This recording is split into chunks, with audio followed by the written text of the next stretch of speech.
ஒரு அடர்ந்த காடு இருந்துச்சு. அந்த காட்டுல ஒரு பெரிய யானையும், குட்டி யானையும் மட்டும் வாழ்ந்துக்கிட்டு வந்தாங்க. அங்க நிறைய பழம், செடிலாம் இல்ல. இருந்தாலும் அவங்க 2 பேர் மட்டும் தான் இருக்கிறதால, கிடைக்கிறத பகிர்ந்து சாப்பிட்டுக்கிட்டு சந்தோஷமா வாழ்ந்துக்கிட்டு வந்தாங்க. கடந்த 6 மாசமா மழை எதுவுமே பெய்யாததால, பழச்செடிகள்ல பழங்கள் காய்க்கிறதும் கம்மியாச்சு. இதனால நம்ம குட்டி யானைக்கு சாப்பாடு கிடைக்கிறது கம்மியாயிடுச்சு. அதனால குட்டி யானை பெரிய யானைக்கிட்ட இப்படி சொன்னுச்சாம்.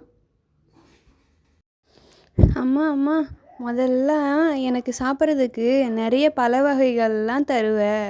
ஆனால் இப்போல்லாம் வெறும் இலை அதோட தண்டை மட்டும் தரீங்க. அதெல்லாம் எனக்கு பிடிக்கவே மாட்டேங்குதும்மா. எனக்கு நிறைய வாழைப்பழம், அன்னாச்சி பழம், பப்பாளி பழம்லாம் வேணுமா. எனக்கும் உனக்கு சுவையான உணவுகள் தரணும்னு ஆசையாக தான் இருக்குது. ஆனால் என்ன பண்ணுறது, மழை வரதில்லையேப்பா. மழை வர வரைக்கும் கொஞ்சம் பொறுத்துக்கோ. நான் வேணால் பக்கத்தில் எங்கேயாவது போயிட்டு கிழங்கு ஏதாவது இருந்தால் பிடுங்கிட்டு வந்து தரேன், சரியா? அம்மா அம்மா, எனக்கு கிழங்கெல்லாம் சாப்பிட பிடிக்கவே இல்லைம்மா. வாம்மா, நம்ம வேறு காட்டுக்கு போகலாம். வேறு காட்டுக்கு போனால் நிறைய பழ வகைகள்லாம் சாப்பிட்லாம். இங்கே விளையாடுறதுக்கு யாருமே இல்லைம்மா. இதே வேறு காட்டுக்கு போனால் அங்கே எனக்கு விளையாடுறதுக்கு நிறைய புது புது ஃப்ரெண்ட்ஸ்லாம் கிடைப்பாங்க. ஜாலியாக விளையாடலாம். வாம்மா போகலாம். இப்போ பெரிய யானை விருப்பமே இல்லாமல் குட்டி யானையோட வேற காட்டை தேடி போய்கிட்டு இருக்கு. குட்டி யானை ரொம்ப ஜாலியாக போய்கிட்டு இருக்கு. ஆனால் அந்த பெரிய யானை மனசெல்லாம் ஒரே கவலையாக இருக்குது.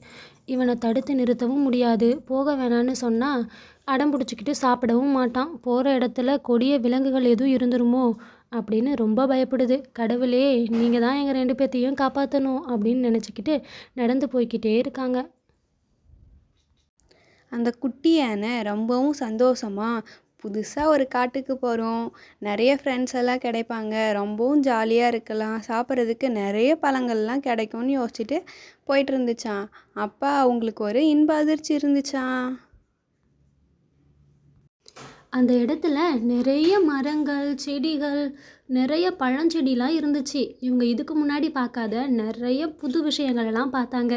அது மட்டும் இல்லாமல் ஒரு பெரிய அருவியே இருந்துச்சு. அது மட்டும் இல்லை, நம்ம குட்டி யானைக்கு நிறைய ஃப்ரெண்ட்ஸும் கிடச்சிட்டாங்க. இதுலேருந்து நம்ம என்ன தெரிஞ்சுக்கணும்? நீங்கள் ஒரு விஷயத்தை பண்ணணும்னு நினச்சிட்டிங்கன்னா ரொம்பலாம் யோசிக்க தேவையில்ல. முதல்ல 4 அடி எடுத்து வைங்க. அதுக்கப்புறம் அடுத்த 4 அடி நமக்கு தெரிய போகுது, அவ்வளோதான்.